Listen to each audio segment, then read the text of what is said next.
Today I wanted to share something, a book called Power versus Force by Doctor David Hawkins. This is the book right here. This book is it's an outlier. It's an awesome book, and it really gets your thinking going. I mean, it's a book about science, and it's really a book about change. But let me read this part to you and tell you why I want to talk about it. It says, to be a success, it's necessary to embrace and operate from the principles that produce success, not just imitate the actions of successful people. For to really do what they do, it's necessary. It says it's necessary to be like they are. So we're talking about the difference between doing and being. See, doing and being. It goes on further. A couple of chapters later, it says in a study that they included that successful companies were those that had heart, as opposed to strictly left-brain, scientifically managed companies.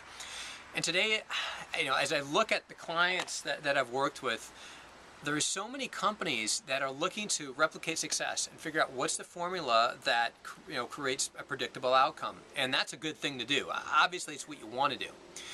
But too much time is really spent on doing, and nowhere near enough time is being spent on being.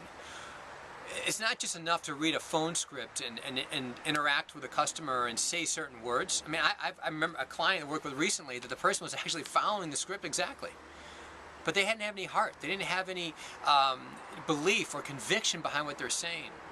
The person with the most conviction always outsells the other anyway. And so it just created this it's like, well, I'm doing everything and I'm making all the calls, but they weren't getting the results because they weren't wired right internally. And we've worked with customer service teams and saw the same type of scenarios where people getting the phone and saying the right things, but you could just tell they really didn't mean it. They weren't really connected, they really weren't listening, and the other person can pick it up.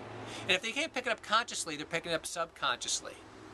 So I challenge you as you watch this video today to really start thinking, are you really focusing on doing, or are you focusing on being? Because really, 80% of your success is more about who you are than just what you do.